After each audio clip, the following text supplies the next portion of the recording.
이 시대의 방주라는 제목으로 하나님 말씀 전하도록 하겠습니다. 신약 성경에 기록될 그 시대부터요, 초대교회 또한 지금에 이르기까지 교회의 역사에 있어서 성경을 해석하는 중요한 방법 중 하나는 바로 모형론적 방법입니다. 여기서 말하는 모형이란 무엇일까요?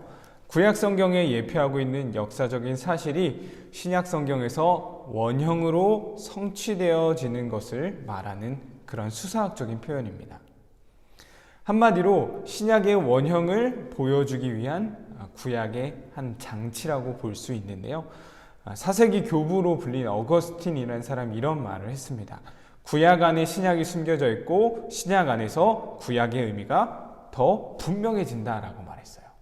자, 이것이 모형론적 해석 방법을 아주 간단하게 풀어주는 내용인 것 같아요. 구약 성경 안에 신약 성경이 숨겨져 있고 신약 성경을 통해서 구약의 의미가 더 분명해진다. 이게 바로 모형론적 방법의 이 해석 방법의 틀인데요. 보통 구약에 나타나는 모형의 종류를 6가지로 구분합니다. 인물, 사건, 제도, 직임, 행동, 사물, 이렇게 6가지로 크게 보고 있어요. 우리가 지금 살펴보고 있는 노아의 이야기에 나오는 이 노아 스토리는요, 굉장히 많은 부분과 연결되고 있습니다. 인물이 될 수도 있고요, 홍수란 한 사건이 될 수도 있고, 방주 안에서의 하나의 제도가 될 수도 있고요, 또한 노아의 행동, 방주라는 사물이 될 수도 있습니다. 무엇이든지 모든 것이 다 모형으로 해석이 될 수는 없습니다. 몇 가지 조건들이 필요한데요. 노아의 방주는 이 조건에 아주 잘 맞는 대상 중 하나입니다. 그래서 오늘 이 노아의 방주를 지금의 교회와 연결시켜서 한번 살펴보려고 하는데요. 어거스틴이 또 이런 말을 했습니다. 하나님께서 남은 인류를 구원하신 방주는 하나님께서 그리스도인들을 구원하시는 교회를 상징한다라고 말했어요. 노아의 방주를 지금의 교회를 연결시켜서 오늘 말씀 함께 나눠보도록 하겠습니다. 그 중에서도 하나님께서 노아의 방주를 왜 주셨는지, 방주의 목적을 가지고 오늘날 우리 교회의 목적은, 이 땅에 세워진 교회의 목적이 무엇인지 함께 살펴보도록 하겠습니다. 첫 번째 질문입니다. 세상의 악함을 보신 하나님께서 노아에게 하신 2가지 말씀은 무엇일까요? 세상의 악함을 보셨어요. 그리고 노아에게 2가지 말씀을 하셨습니다. 13절, 14절에 나와 있습니다. 첫 번째는요, 13절에 이렇게 나와 있죠. 하나님이 노아에게 이르시되 모든 혈육 있는 자의 포악함이 땅에 가득함으로 그 끝날이 내 앞에 이르렀으니 내가 그들을 땅과 함께 멸하리라 말씀하셨습니다. 내가 그들을 땅과 함께 멸하리라. 이게 첫 번째 말씀이에요. 자, 두 번째는요, 14절에 나와 있습니다. 너는 고페르 나무로 너를 위하여 방주를 만들되 라고 되어 있어요. 너를 위하여 방주를 만들어라 라고 말씀하셨습니다. 자, 이후에 14절부터는 13절에도 나와 있지만 어떻게, 무엇을 통해 만들어야 될지, 어떻게 만들어야 될지가 나와 있어요. 그리고 17절에는 방주가 어떤 역할을 하는지가 나와 있습니다. 내가 홍수를 땅에 일으켜 무릇 생명의 기운이 있는 모든 육체를 천하에서 멸절하리니 땅에 있는 것들이 다 죽으리라. 한마디로 방주의 역할은 무엇일까요? 세상이 땅에 있는 것들이 다 죽을 때 방주에 있으면 살 수 있어. 즉 방주의 역할은 생명을 보존하는 역할이 있다라는 것이죠. 이런 방주의 역할처럼 지금 이 생명을 보존해주는 방주의 역할을 하는 곳이 어디일까요? 바로 그것이 교회다라는 사실입니다. 마태복음 16장 18절 19절에 베드로의 예수님에 대한 고백이 나오고 나서 예수님이 베드로에 대한 약속을, 그 고백에 대한 약속을 해주시는 말씀입니다. 또 내가 내게 이르노니 너는 베드로라. 내가 이 반석 위에 내 교회를 세우리니 음부의 권세가 이기지 못하리라. 19절 시작을 이렇게 하고 있어요. 내가 천국 열쇠를 내게 주리니 라고 말씀하세요. 베드로의 유명한 신앙 고백, 그 신앙의 고백 위에 교회를 세울 것이고 그 교회에게 무엇을 주시겠다 하셨죠? 천국 열쇠를 주시겠다 말씀하시는 것입니다. 생명을 보존하는 이 방주의 역할을 감당하는 게 바로 지금 이 땅의 교회가 된다라는 사실이죠. 코로나 시기를 지나면서, 시대를 지나면서 다시금 무교회주의가 떠오르게 되었습니다. 교회라는 건물이 중요한 게 아니지, 예배하는 내가 중요한 거야. 코로나 1년 만에요. 지금까지 있었던 한국교회의 130년 전통의 이 주일 성수의 전통이 완전히 무너져 버렸어요. 그동안 이 130년간의 가르침이 완전히 무너져 버렸습니다. 아, 주일날 꼭 교회라는 그곳에 나가지 않아도 되는구나. 내가 있는 그곳이 어디든지 다 예배의 장소가 될 수 있구나. 헌금은 어떻죠? 아, 헌금 꼭 나가서 돈으로 드려도 되지 않는구나. 헌금을 계좌로 송금해도 되는구나. 불과 1년 만에요. 굉장히 많은 것들이 변화되었습니다. 이런 것들 맞기도 하고요. 사실 틀린 부분도 많이 있습니다. 중요한 것은 하나님께서는요, 분명 우리에게 이 교회를 허락해 주셨다라는 거예요. 하나님께서 교회라는 정신만 주신 게 아니라요, 교회라는 형태를 우리에게 주셨다라는 것이죠. 지난 2000년 기독교의 역사를 한번 살펴보십시오. 제도적인 이 교회를 통하여서 하나님의 말씀을 공급해 주셨고, 또한 서로가 서로를 돌봐주며 하나님의 그 구원의 은혜를 베풀어 주셨습니다. 분명히 기억할 수 있었으면 좋겠어요. 맞아요. 내가 있는 그곳이 예배의 자리가 되면 되고 내 믿음이 중요하죠. 그런데 하나님은 우리를 그렇게 이끌지 않으셨어요. 교회를 주셨고 교회를 통해 모이게 하셨고 그 모인 곳을 통해 말씀이 공급되게 하셨고 그곳을 통해 구원의 은혜를 허락해 주셨다라는 겁니다. 하나님이 우리에게 이 교회를 허락하신 이유는, 교회라는 이 건물, 모임을 허락하신 이유는, 가장 큰 이유는 무엇일까요? 저는 그 중에서도 가장 큰 것은 바로 인간이 죄인이기 때문이지 않을까 싶습니다. 자, 이런 말들을 많이 하죠. 어떤 형태든지 내가 내 신앙을 유지하면 되죠. 그게 흔히 말하는 가난한 성도들의 주장이잖아요. 내 믿음 내가 잘 지키면 되지. 교회가 무슨 필요가 있어요? 자, 이거잖아요. 자, 그런데요, 기억해야 됩니다. 인간은 죄인이에요. 인간은 죄를 지을 수도 있고 짓지 않을 수도 있는 존재가 아니라 죄를 지을 수밖에 없는 존재입니다. 죄를 지을 수밖에 없는 존재가 스스로 자기의 신앙을 유지할 수 있나요? 어떤 형태가 없이 내가 내 신앙 유지할 수 있다라고 하는 사람은요, 인간이 죄인입니다. 이것을 인정하지 않는 사람인 것입니다. 목회 데이터 연구소의 통계에 따르면요, 교회를 떠난 이유들을 이렇게 연구한 조사가 있는데요, 1위가 44%입니다. 교회에 얽매이기 싫어서, 부속받기 싫어서 교회를 떠났다라고 해요. 1위가. 두 번째 2위부터 7위까지 총 35%에 해당하는 건데요. 교회의 부정적인 요인 때문에 난 교회에 나가지 않는다라는 거였어요. 목회자의 타락, 그 다음에 교회라는 이 제도 자체, 헌금을 강조한다. 교인들이 세상 사람과 똑같아. 이런 이유들 때문인 거죠. 그런데 반드시 기억할 수 있었으면 좋겠습니다. 교회에 연약한 사람들이 모였죠. 죄인들이 모인 곳입니다. 하지만 하나님은 그곳을 통해 하나님의 구원의 은혜들을 공급해 주신다라는 거예요. 예수혁명이라는 책에서 이런 문장이 나옵니다. 교회는 노아의 방주 같다. 배 내부는 오래되어 분명 악취가 풍겼겠지만 그렇다고 배에서 내리면 익사하고 만다라고 적어 있어요. 참 의미 있는 말이죠. 배가 얼마나 지저분했을까요? 수많은 동물들, 냄새, 정말 잊기 쉽지 않았을 것입니다. 그런데요, 그곳이 더럽다고 해서, 그곳이 악취가 난다고 해서요, 배에서 나가버리면 결국 물에 빠져 죽고 마는 거죠. 교회도 똑같습니다. 교회가 세상과 똑같다고요? 너무 연약하다고요? 목회자들이 타락했다고요? 그런데요, 교회를 떠나서 나의 신앙을 나 홀로 세워나갈 수 없다라는 사실이죠. 노아의 방주가, 또한 이 땅에 세워진 교회가 생명을 보존하는 유일한 장소이기 때문에 우리가 해야 될 것은 무엇일까요? 바로 그곳으로 데리고 오는 것입니다. 쉽게 말해서 우리는 전도해야 합니다. 베드로후서 2장 5절을 보면 이렇게 기록되어 있습니다. 옛 세상을 용서하지 아니하시고 오직 의를 전파하는 노아와 그 7 식구를 보존하시고 경건하지 아니한 자들의 세상에 홍수를 내리셨으며 라고 표현하고 있어요. 자, 여기서 노아를 설명하는데요, 굉장히 특이한 표현이 나옵니다. 오직 의를 전파하는 노아라고 되어 있어요. 노아를 선지자로 표현하고 있습니다. 자, 그런데 창세기에서 노아는 복음을 전한다거나 홍수가 올 것입니다 말을 한 그런 인물은 아니었죠. 그런데 이 베드로 후서에서는 노아를 선지자로 소개하고 있습니다. 맞지 않는 것처럼 보이는데요. 노아가 그런 말을 하지 않았을 수도 있을 것이고 따로 선포하거나 선언하면서 다니지 않았을 수는 있어요. 자, 그런데 100년이라는 시간, 100년이 넘는 시간일 수도 있고요.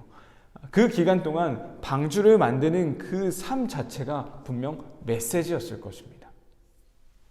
사람들은 분명 물어봤을 거고요. 노아는 대답했을 거예요. 자, 그런데 결과적으로는 어떻게 됐죠? 그렇게 삶을 통해 직접 전함을 통하여서 홍수의 때를 말했지만 사람들은 돌아오지 않았어요. 마태복음 24장 39절입니다.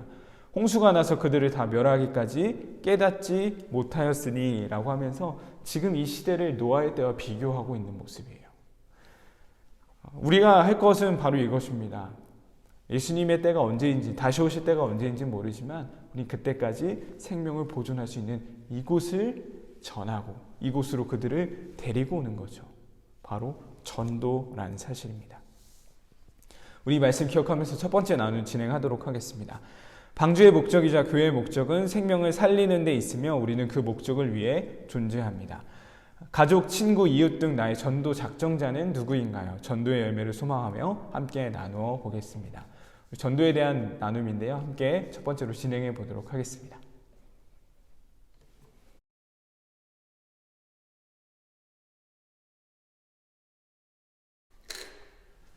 두 번째 질문입니다. 세상을 진멸하시기로 하신 다음 하나님께서 노아에게 하신 행동은 무엇인가요? 행동이라고 볼 수도 있고 말씀이라고 볼 수도 있는데요. 세상을 진멸하시기로 한 다음 하나님께서 노아에게 하셨던 행동은 18절에 나와 있습니다.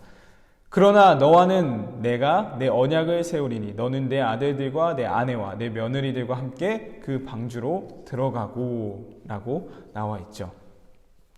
18절에 이 성경에서 처음 나오는 단어가 등장합니다. 바로 언약이라는 단어입니다.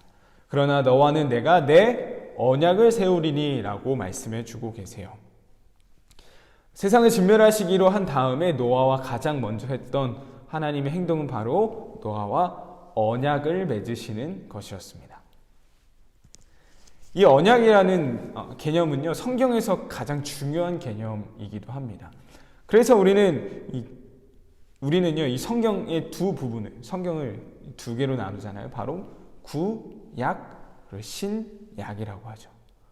옛 언약, 그리고 새로운 언약이라고 표현합니다. 노아의 이야기에서 하나님의 언약이 가장 먼저 등장하고 있습니다. 이 언약으로 말미암아 이 인류는요, 모두가 멸망하지 않고 살아남게 되는 그런 은혜를 누리게 되었죠. 처음 이 노아와의 언약을 시작으로 하여서 이후에 아브라함과 맺으신 언약, 모세와 맺으신 언약, 또한 다윗과 맺으신 언약, 그리고 예레미야 31장에 가면 새 언약이 나오기까지 하나님은 우리와 언약을, 약속을 맺으시는 분입니다. 예레미야 31장에 나오는 이 새 언약은 바로 예수 그리스도를 나타내는 것이죠. 하나님께서 약속하신 대로 예수 그리스도께서 이 땅에 오셨습니다. 그 말씀이 갈라디아서 4장에 나와 있죠. 때가 참에 하나님이 그 아들을 보내사 여자에게서 나게 하시고 율법 아래에 나게 하신 것은 율법 아래에 있는 자들을 속량하시고 우리로 아들의 명분을 얻게 하려 하심이라 라고 말씀하십니다. 교회는 어떠한 곳이 되어야 할까요? 교회는 바로 이 하나님의 언약을 매 순간 잊지 않고 기억해야 하는 곳이 되어야 하겠죠. 방주에서 노아와 노아의 가족들이 붙잡아야 했던 것은 무엇일까요? 하나님의 말씀, 하나님의 약속입니다. 교회로 모인 언약 백성인 우리가 매 순간 잊지 않고 기억해야 될 것은 무엇일까요? 바로 예수 그리스도시죠. 우리를 위해 흘리신 그 언약의 피를 우리는 항상 기억해야 할 것입니다. 마태복음 26장 28절입니다. 이것은 죄 사함을 얻게 하려고 많은 사람을 위하여 흘리는 바 나의 피 곧 언약의 피니라 라고 말씀해 주셨어요. 교회는 바로 새 언약으로 오신 예수 그리스도, 그 예수 그리스도의 십자가를 매 순간 바라보아야 하는 곳입니다.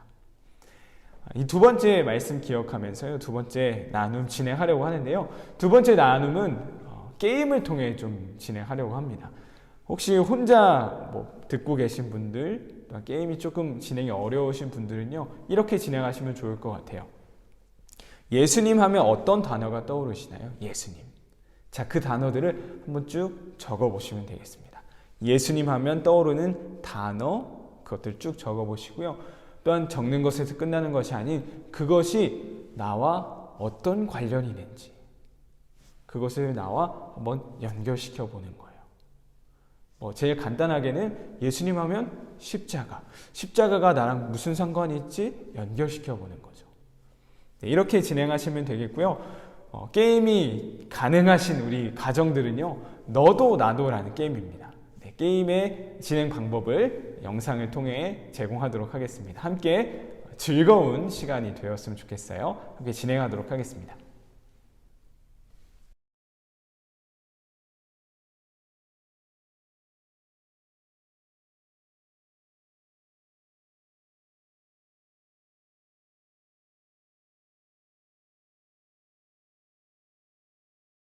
세 번째 질문입니다. 노아의 가족과 함께 방주에 들어가게 된 것은 무엇인가요? 노아의 방주 안에 노아와 가족들, 이 가족만 들어간 것이 아니었죠. 19절, 20절에 이렇게 나와 있습니다. 혈육 있는 모든 생물을 너는 각기 암수 한 쌍씩 방주로 이끌어 들여 너와 함께 생명을 보존하게 하되 새가 그 종류대로 가축이 그 종류대로 땅에 기는 모든 것이 그 종류대로 각기 둘씩 내기로 나아오리니 그 생명을 보존하게 하라 라고 말합니다. 답은 무엇일까요? 바로 혈육이 있는 모든 생물을 암수 한 쌍씩 방주로 같이 들여보내게 되었습니다. 생물 암수 한 쌍씩이 같이 방주에 들어가게 되었습니다. 여기서 나오는 생물이라고 되어 있죠. 혈육이 있는 모든 생물. 창조기사에 나오는 생물이라고 표현된 이 존재들은요, 인간과 굉장히 공통적인 부분이 많이 등장합니다. 세 가지 정도 볼 수 있을 것 같아요. 원어로 보면요, 이 생물 그리고 인간이 같은 단어로 쓰이고 있어요. 자, 그리고 생물들과 이 인간은 모두 땅에 거주하는 존재고요. 마지막으로 남자와 여자가 있듯이 생물도 암컷과 수컷, 암수가 있어서 이들을 통해서 그 다음 대를 이어가게 됩니다. 이런 공통점을 가진 이 생물들은요, 방주 안에서 같이 지내게 되었죠. 방주 안에서 노아와 가족들이 해야 할 임무가 있었습니다. 바로 21절에 나와 있죠. 너는 먹을 모든 양식을 내게로 가져다가 저축하라. 이것이 너와 그들의 먹을 것이 되리라 라고 합니다. 19절에도 나와 있죠. 너와 함께 생명을 보존하게 하되 그들을 돌보고 그들에게 먹을 것을 제공해야 된다는 게 19절부터 21절까지 나오는 내용인 것입니다. 왜 하나님께서 이렇게 방주를 안에서의 삶을 디자인하셨을까요? 인간이란 어떤 존재인지를 지금 이것을 통해 말씀해 주고 계신 것입니다. 인간을 독립적인 존재로 두지 않으셨어요. 홍수로부터 구원받은 인간은 바로 관계로서 존재하는 이들이었습니다. 노아만 있던 것이 아닌 노아의 한 식구로서 모였고요. 그들은 또한 동물들을 돌보며 살아가야 하는 공동체적인 존재로 그곳에 살게 되었다라는 것입니다. 교회를 주신 이유도 마찬가지입니다. 우리를 개개인적으로 그리스도인으로서 세우지 않으셨고요. 바로 공동체로 우리를 모아주셨습니다. 아까도 말씀드렸었죠. 왜 우리를 교회로 모으셨을까요? 가장 큰 것은 인간은 죄인이기 때문입니다. 그렇기 때문에 인간은 교회로서 모여 교회 안에서 함께 자라고 함께 교육을 받으며 함께 성장해 나가야 하는 그러한 제도 안에서 우리는 존재한다라는 사실이죠. 칼빈이 이런 말을 했습니다. 하나님이 아버지가 되시는 어떤 사람에게든 교회는 어머니가 되어야 한다. 하나님께서는 교회의 품속으로 자녀들을 모으시기를 기뻐하셨다. 그들이 유아와 어린아이일 동안 교회의 도움과 봉사로 양육되고 어머니와 같은 교회의 보호와 지도를 받아 성인이 되고 믿음의 목적지에 도달하게 하시려는 것이다. 칼빈이 교회에 대해서 아주 정확하게 표현해 주지 않았나 싶어요. 우린 연약한 존재이기 때문에 교회 안에서 어머니의 품속에서 자라나서 그 보호와 지도를 통해 성인이 되고 결국 믿음의 목적지에 도달하게 하려는 게 바로 이 교회를 세우신 목적이다라는 거죠. 그래서 이렇게 보시면 될 것 같습니다. 구원이라는 것은요, 개인적인 거예요. 개인적인 거. 무슨 말이냐? 나의 부모님이 열심히 신앙생활 하세요. 그런데 부모님이 믿는다고 해서 자녀가 구원을 받지는 않죠. 구원이라는 것은 나라는 존재에 국한되어 있는 겁니다. 내가 믿어야 내가 구원받는 거예요. 자, 그런데 하나님께서 이 구원으로 이끄시는 길은요, 바로 공동체라는 거예요. 구원은 개인적인 것이지만 그 길로 이끄시는 방법은 바로 공동체를 통해 구원의 길로 이끌어 가신다라는 것입니다. 마지막 이 세 번째 말씀 기억하면서 마지막 나눔 진행해 보도록 하겠습니다. 인간은 죄를 지을 수밖에 없는 연약한 존재이기에 홀로 믿음을 지켜나갈 수 없습니다. 그러기에 하나님은 우리를 교회로 모이게 하신 것이죠. 신앙 여정을 돌아봅시다. 지금까지 나의 신앙에 있어 가장 큰 힘이 되어 주었던 또는 영향을 주었던 사람은 누구인가요? 우리 홀로 신앙생활을 할 수 없습니다. 돌이켜보면요, 저분이 없었으면 지금의 나는 없었을 거야. 이런 생각이 드는 부분들이 분명히 있으실 거예요. 우리 신앙 여정을 돌아보면서 나의 신앙에 있어 큰 힘이 되어 주었던 그 믿음의 동역자들을 한번 생각해 보시고 나누어 보도록 하겠습니다.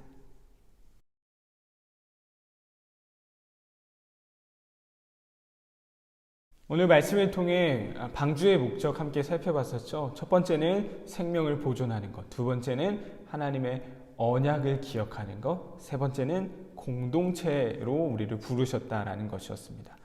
이것을 지금의 교회로 연결시켜 함께 살펴보았는데요. 생명을 보존하는 곳이기 때문에, 유일한 생명이 있는 곳이기 때문에 우리는 이곳으로 사람들을 데리고 와야 된다. 전도의 사명을 함께 살펴보았고, 새 언약으로 오신 예수 그리스도를 우리 매 순간 기억해야 된다. 그리고 구원은 개인적인 것이지만 구원의 길로 이끄시는 방법은 바로 공동체적이다라고 했었죠. 나의 신앙, 난 연약하게, 난 죄인이기에 우리 교회로 불러주셨음을 그리하여서 우리는 서로의 믿음의 동역자로 세워져야 함을 함께 살펴보았습니다. 이 말씀 기억하면서 생명길 교회로서 또한 예수 그리스도의 몸된 교회로서의 사명을 잘 감당해 나갈 수 있는 저와 여러분 되길 간절히 소망합니다.